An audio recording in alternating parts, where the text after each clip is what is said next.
Sa makasaysayang Hacienda Montecruz, ang bawat umaga ay tila may sariling musika. Ang masayang halakhak ni Doña Beatriz. Ang humahalimuyak na amoy ng kapeng barako sa balkonaheng nakatanaw sa malawak na taniman ng mangga. At ang maliliit na yapak ni Elena, ang kanilang munting prinsesa.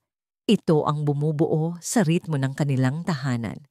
Si Don Ignacio, bagamat laging abala sa pagpapatakbo ng kanilang mga negosyo, ay sinisigurong umuwi tuwing gabi upang pakinggan ang mga kwento ng kanyang mag-ina. Sa kanila, walang anumang kulang, mayaman sa material na bagay, sagana sa pagmamahal, at namamayani ang kapayapaan. Ngunit isang umaga, biglang natigil ang musika. Si Doña Beatriz ay walang anumang babalang bumagsak habang sila'y nag-aalmusal. Isinugod siya sa ospital, at doon, gumuho ang mundo ni Don Ignacio nang malamang may malubha palang sakit sa puso ang kanyang asawa. Isang lihim na matagal na nitong itinatago upang hindi mag-alala ang pamilya. Sa mga sumunod na linggo, ang maririnig na lamang sa silid ni Doña Beatriz ay ang ingay ng mga makina at ang walang humpay na mga dasal. Si Elena, na 8 taong gulang pa lamang, ay araw-araw na nakahawak sa kamay ng kanyang ina. Nararamdaman ang unti-unti nitong panghihina. Anak, mahina ngunit buo ang tinig ni Doña Beatriz. Maging mabait ka palagi, ha? Huwag mong hayaang baguhin ng mundo ang iyong busilak na puso. Tumango si Elena, pilit na pinipigilan ang mga luhang nagbabadyang tumulo. At sa gabing iyon, habang mahigpit na yakap ang anak at sa ilalim ng mapagmasid na tingin ni Don Ignacio, pumikit si Doña Beatriz at hindi na muling nagising pa. Ang araw ng libing ay tila isang madilim na pelikula. Dumalo ang buong bayan. Ang mga bulaklak ay nalalagas sa ibabaw ng kabaong at ang langit ay tila nakikidalamhati sa pagbuhos ng ulan. Sa tabi ng puntod, nakatayo si Elena, walang imik, habang ang kanyang ama ay nakayuko. Tila nabasag ang lahat ng lakas. Anak, halos pabulong na sabi ni Don Ignacio, pangako ko, hinding-hindi kita pababayaan. Ngunit ang panahon ay sadyang malupit sa mga pusong nagluluksa. Lumipas ang mga buwan at si Don Ignacio ay muling nilamon ng trabaho. Sa umaga'y nasa opisina at sa gabi laging pagod. Si Elena, bagamat lumalaking matalino at masunurin, ay madalas na nag-iisa sa hapagkainan. Wala na ang init ng mga halik ng ina. Wala na rin ang mga yakap nito sa gabi. Isang araw, ipinatawag siya ng ama sa opisina nito sa bahay. Nakaupo roon si Don Ignacio kasama ang isang babae. May matamis ng ngiti at suot na mabangong pabango. Elena, wika ng kanyang ama, ito si Tita Victoria mo. Tutulungan niya tayo sa pamamalakad ng bahay at sana ay maging magkaibigan kayo. Maganda si Victoria. Maputi, may alon-alon na buhok at mahinhin ang bawat kilos. Lumapit ito kay Elena at hinaplos ang kanyang buhok. Napakaganda mo naman, iha. Siguradong mahirap ang mawalan ng ina, pero huwag kang mag-alala. Nandito na ako. Ngumiti si Elena, ngunit may kakaibang lamig siyang naramdaman sa kanyang dibdib. Para bang may isang aninong dumarating sa kanilang tahanang dating puno ng liwanag. At sa mga sumunod na buwan, naganap ang kasal ni Don Ignacio at Victoria sa simbahan ng bayan. Marami ang dumalo, marami ang bumati. Ngunit sa gitna ng kasiyahan, si Elena ay nakatayo sa isang gilid. Hawak ang litrato ng yumaong ina. Tahimik niyang ibinulong, Inay, may bago na pong reyna sa bahay natin. Sana po mabuti siya. Ngunit kung alam lang niya, iyon ang araw na magbabago ang lahat. Ang araw na unti-unting maglalaho ang liwanag sa Hacienda Montecruz.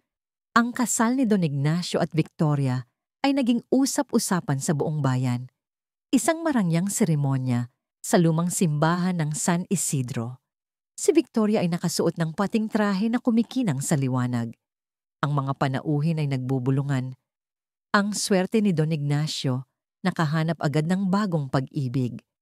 Ngunit sa likod ng mga papuri, may mga usapang hindi naririnig ni Elena. Mga bulungang nagsasabing tila Hindi pangkaraniwan ang bilis ng kanilang pag-iisang dibdib. Pagkatapos ng kasal, muling nabuhay ang sigla sa hasyenda. May mga bagong kurtina, bagong mga gamit, at higit sa lahat, mga bagong patakaran. Si Victoria, sa mga unang linggo, ay tila isang anghel sa paningin ni Don Ignacio.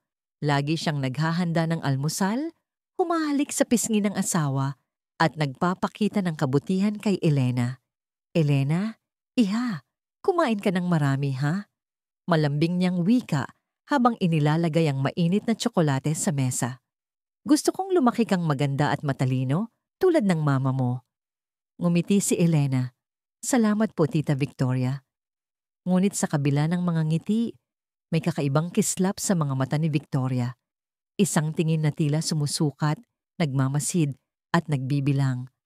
Lumipas ang ilang buwan at unti-unti nang lumitaw ang tunay na mukha ng bagong ina. Isang madaling araw, nagising si Elena upang uminom ng tubig at narinig niya si Victoria na sumisigaw sa isang katulong. Ang titigas ng ulo ninyo.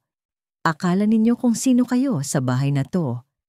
Pagkakita nito sa batang si Elena, biglang nagbago ang kanyang tono. Ay iha, gising ka pa pala. Pasensya ka na ha? Medyo pagod lang si tita mo. Ngumiti siya, ngunit ang kanyang mga mata ay nanatiling malamig. Sa mga sumunod na linggo, nagsimula na ang mga mapanuring salita. Elena, bakit ganyan ka manamit? Hindi ka ba naturuan ng ina mo ng maayos?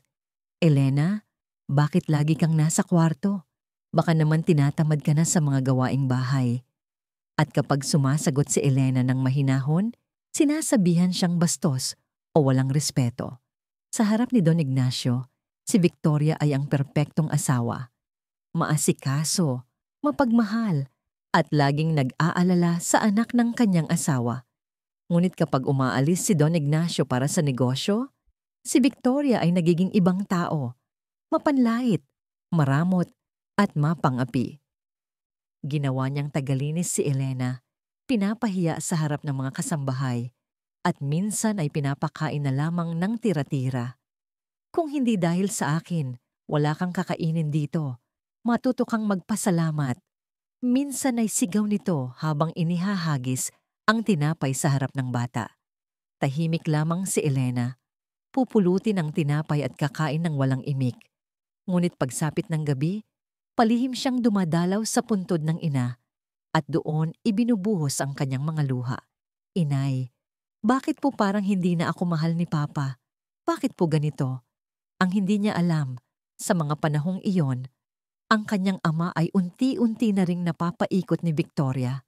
Ipinapasok nito ang kanyang mga kamag-anak sa negosyo, ginagastos ang pera ni Don Ignacio sa mga luho, at sinisigurong walang sinumang makakapuna. Isang gabi, habang si Elena ay nagdarasal sa silid, narinig niya sa labas si Victoria na kausap ang sarili. Mahina ngunit malinaw. Pag-aari mo na ang lahat ng ito, Victoria. Kailangan mo lang magtiyaga. Darating din ang araw. Nang gabing iyon, napahawak si Elena sa lumang kuwintas na pamana ng kanyang ina at bumulong. Kung ganito po ang bagong umaga namin, sana po ay tulungan ninyo akong maging matatag. Lumipas ang mga taon. Si Elena, na nooy isang masiglang bata, ay naging isang tahimik at mapagmasid na dalagita. Sa labas ng hasyenda, kilala siya bilang anak ng mayamang pamilya. Maganda, matalino, at mabait. Ngunit sa loob ng kanilang bahay, isa lamang siyang anino. Si Victoria, ang madrasta, ay tuluyan ng ipinakita ang tunay na kulay. Kapag wala si Don Ignacio, nagiging isang bangungot ang bawat araw ni Elena. Gigising siya ng maaga para maglaba, maglinis ng buong bahay, at maghanda ng almusal na hindi man lang niya natitikman. Bakit ang bagal-bagal mo? Sigaw ni Victoria habang inihahagis ang basang tuwalya sa sahig. Hindi ka man lang marunong gumalaw ng mabilis. Sayang ang lahing pinagmulan mo. Tahimik lang si Elena. Pinupulot ang mga gamit habang pinipigilan ang pag-iyak. Madalas, pinapahiya siya sa harap ng mga kasambahay. Iyan ang anak ng Donya. Hindi marunong maglinis, hindi marunong magluto. Akala mo prinsesa, pero ubod ng tamad.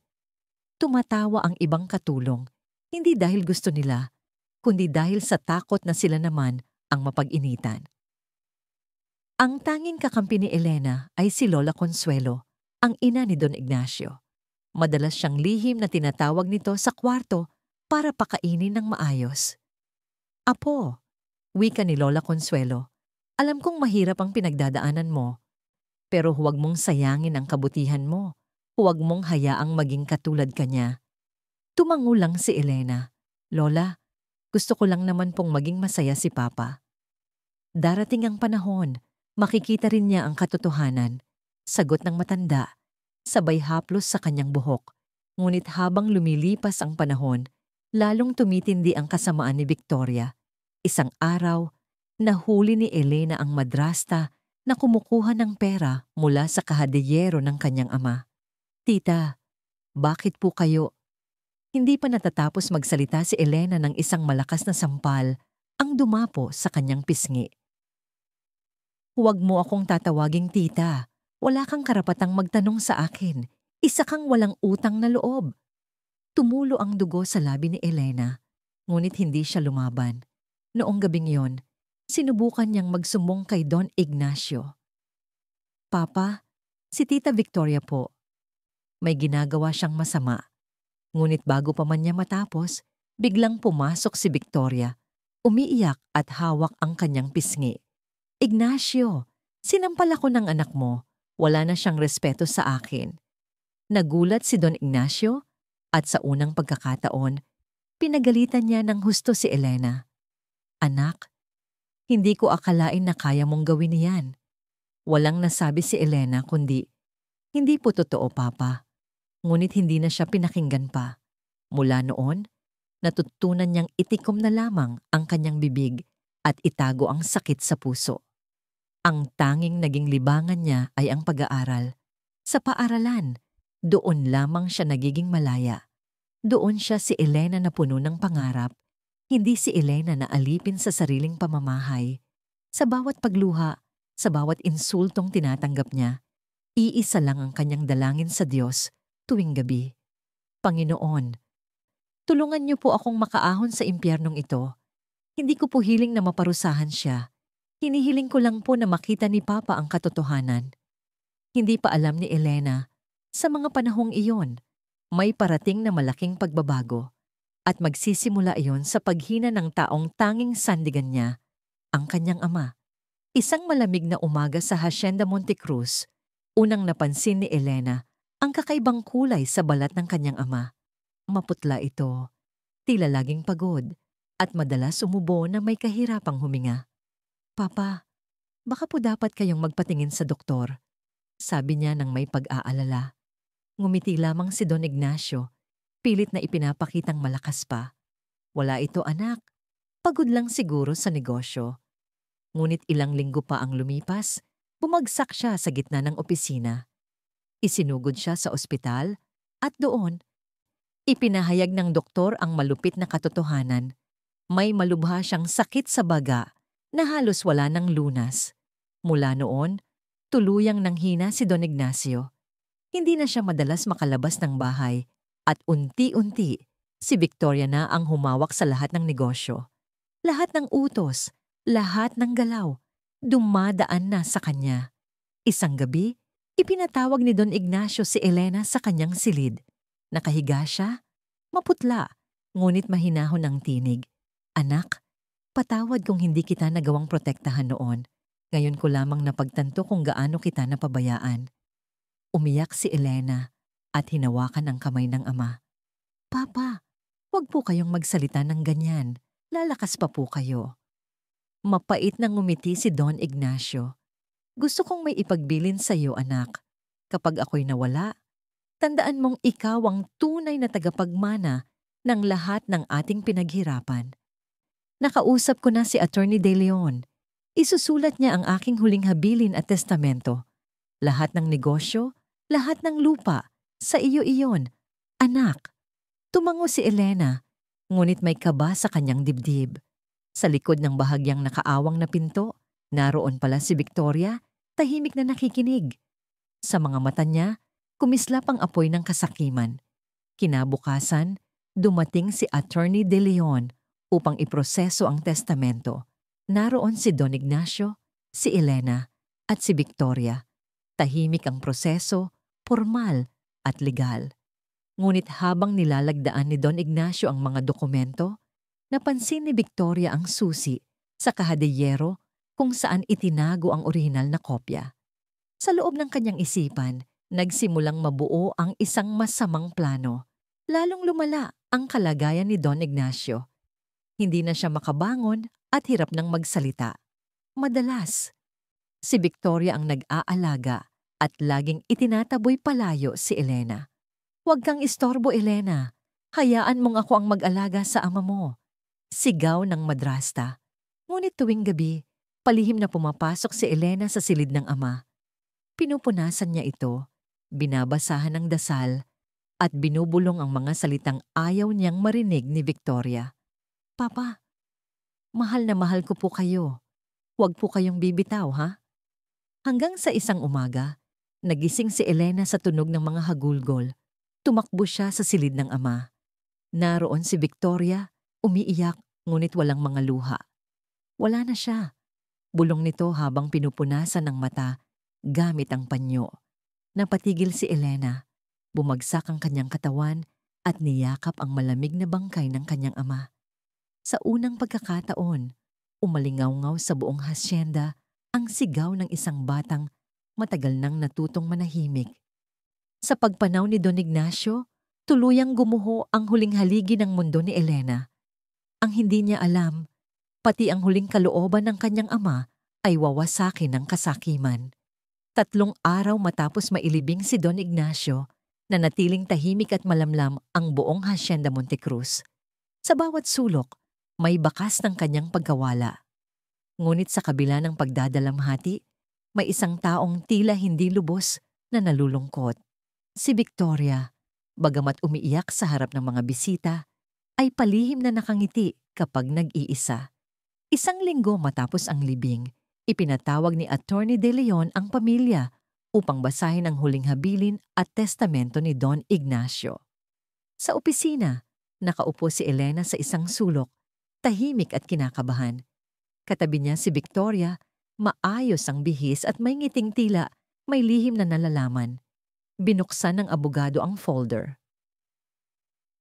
Sa bisa ng huling kalooban ni Don Ignacio Montecruz, ang lahat ng ari-arian, negosyo at lupain ay aking ipinamamana sa aking pinakamamahal na asawa, si Victoria Roldan Montecruz.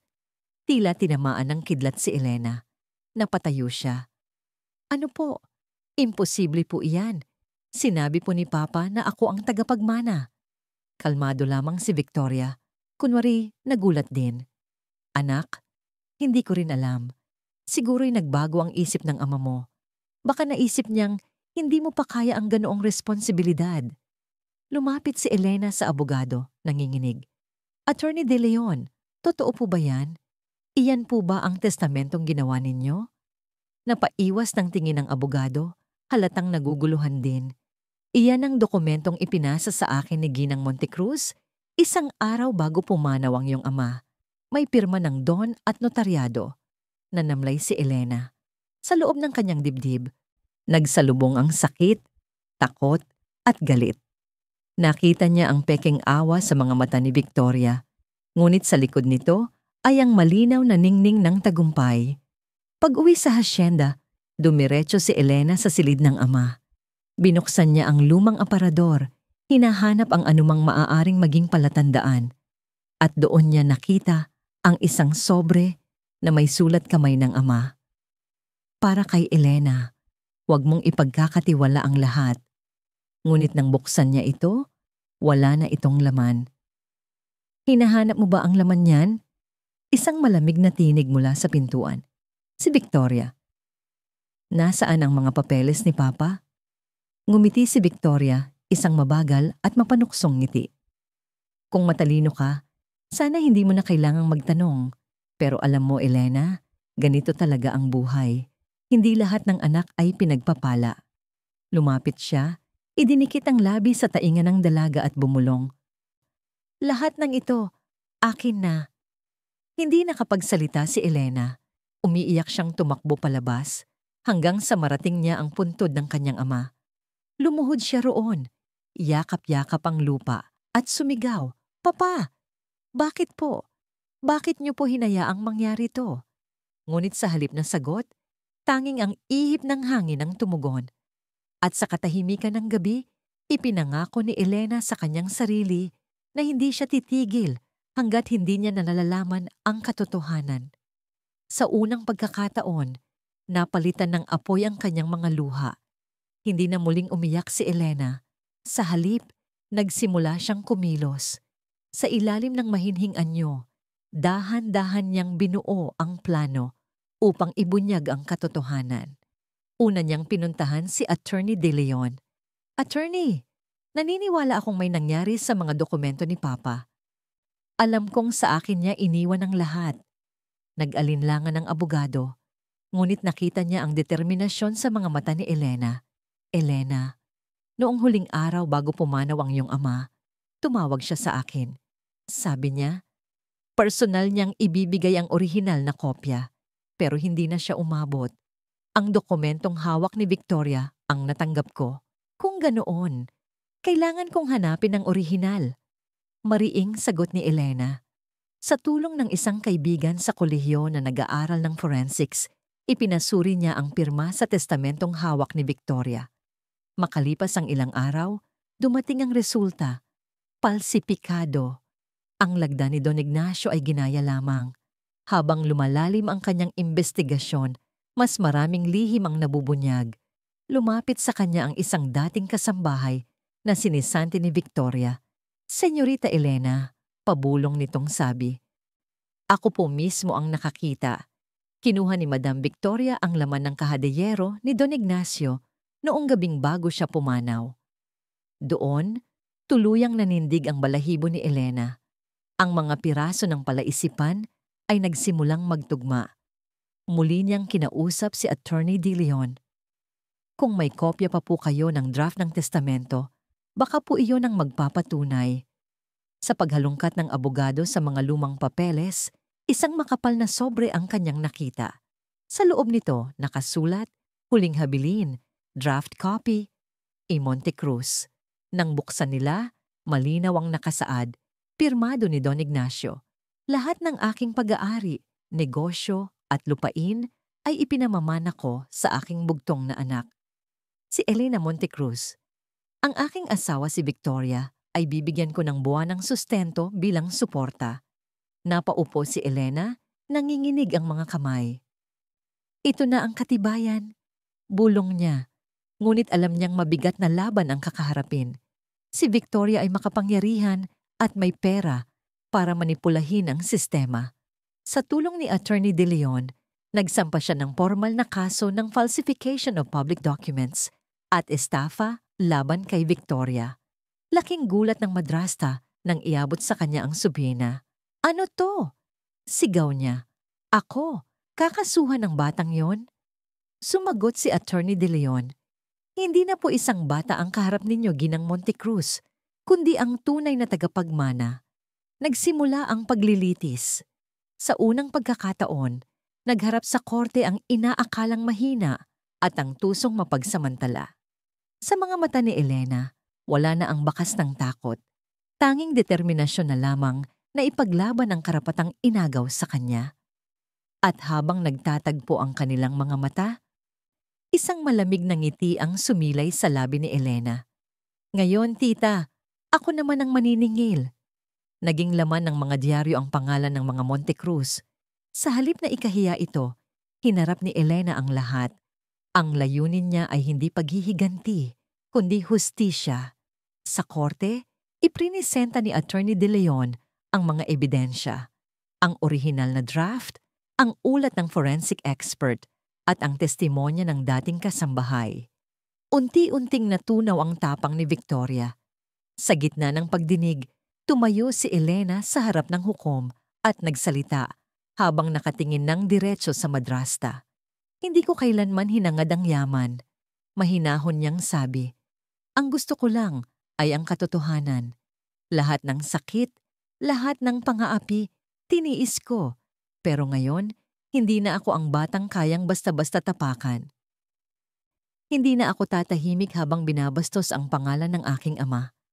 Ang hatol ay mabilis, guilty. Ang dating reyna ng Hacienda Montecruz ay dinala ng mga awtoridad, habang si Elena ay tahimik lamang na nakamasid.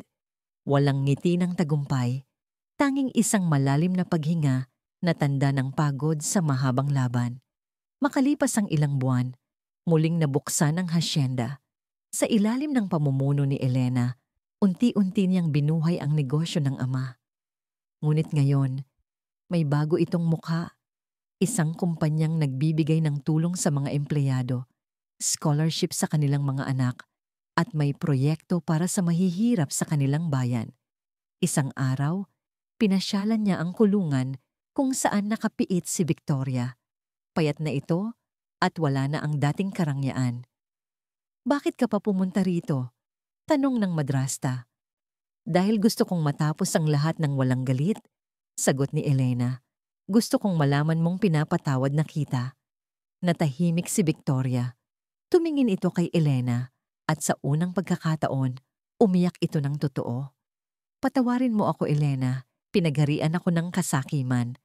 Sa labas ng kulungan, huminga ng malalim si Elena. Sa kanyang pag-uwi, dumiretso siya sa puntod ng kanyang mga magulang. "Papa, Mama," bulong niya. "Tapos na po ang laban. Wala na pong luha. Maraming salamat po sa lakas." Habang tinatamaan siya ng malamig na simoy ng hangin, nakangiti siyang tumingin sa langit. Alam niyang sa huli, ang kabutihan, gaano manyurakan, ay laging magwawagi. Lumipas ang 3 taon. Ang Hacienda Montecruz ay isa ng simbolo ng pag-asa. Sa harapan ng mansyon, nakatindig ang bagong pangalan, Montecruz Foundation for Hope, isang institusyong tumutulong sa mga batang ulila at mga bikitma ng pang-aabuso. Si Elena, bagamat matagumpay, ay nanatiling payak.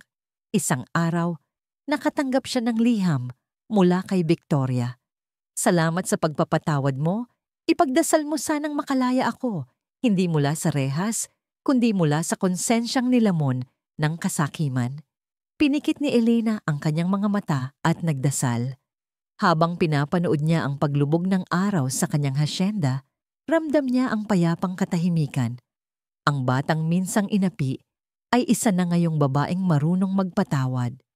At sa kanyang puso, malinaw na ang aral ng kanyang buhay. Ang kabutihan ay isang apoy na kahit kailan ay hindi mamamatay.